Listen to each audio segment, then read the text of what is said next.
এই জন্যই তো মুসলমানেরা কোরআন পড়ার পরও বিজ্ঞানের সাথে মিলাতে চায়।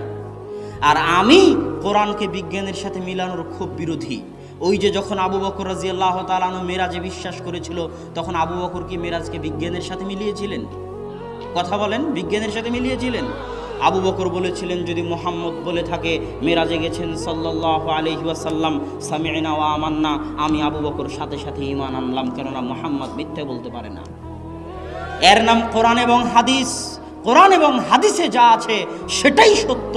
বিজ্ঞান মিথ্যা হয়ে যেতে পারে। কোরআন এবং হাদিসের যদি আজ বিজ্ঞান বিরোধিতা করে তাহলে সেটা মিথ্যা। 10 দিন 15 দিন পরে হয়তো বিজ্ঞান কোরআন এবং হাদিসের পক্ষেই কথা বলবে।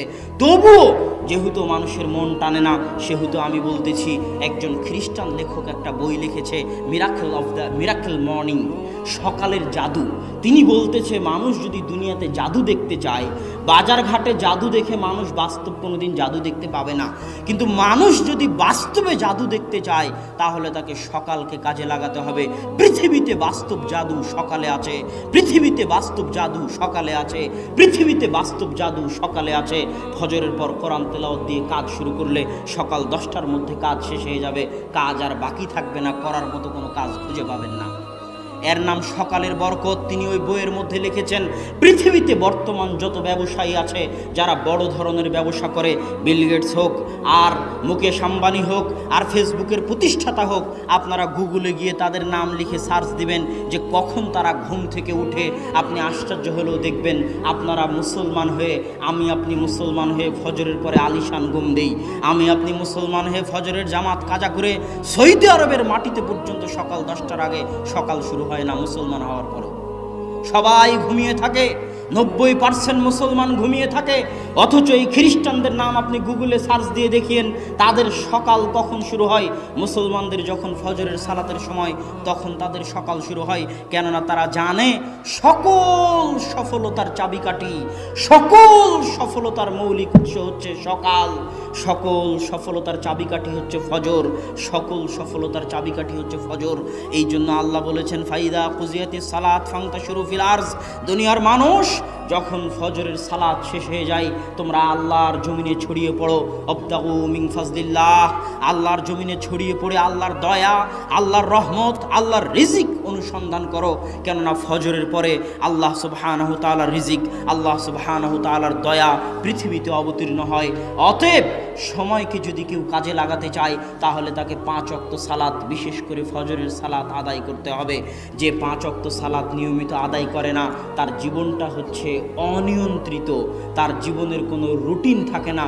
আর যদি 5 ওয়াক্ত সালাত আদায় করেন, আপনার জীবন, আপনার দিন একটা ট্রাক, একটা লাইনের উপর থাকবে। ফজরের সালাত দিয়ে দিন শুরু হবে, ফজর থেকে জোহর বিশাল সময়, এই সময়ের মধ্যে অনেক কিছু করতে পারবেন।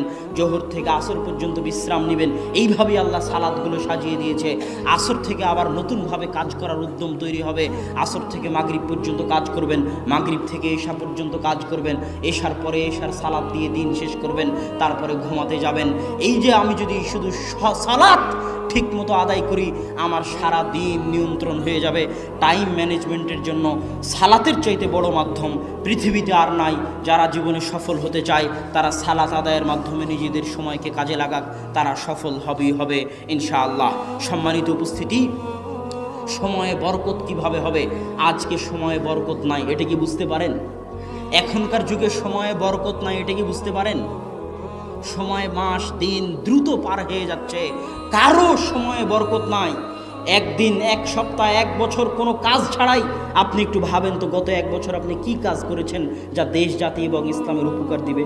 গতকাল আপনি সারাদিন কি এমন কাজ করেছেন যা দেশ জাতি এবং ইসলামের, আপনার নিজের জন্য মৃত্যুর পর উপকার দিবে?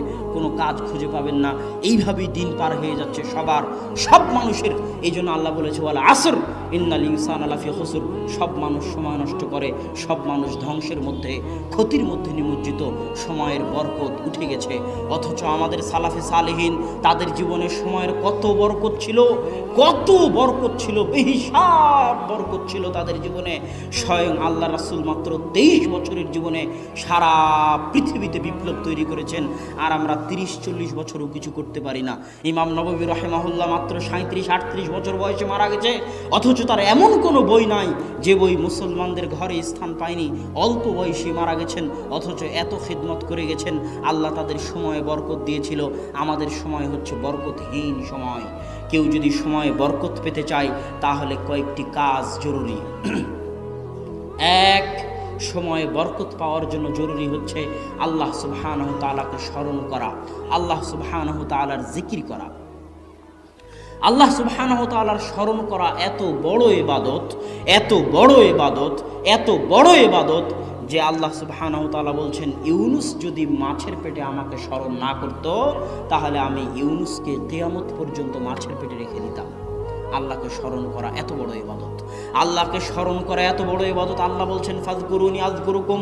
দুনিয়ার মানুষ পৃথিবীর যেখানেই থাকো না কেন, আফ্রিকার জঙ্গলে থাকো আর আটলান্টিক মহাসাগরের অতল গহ্বরে থাকো, যেখান থেকে আমাকে স্মরণ করো না কেন, আমি আল্লাহ এই মহা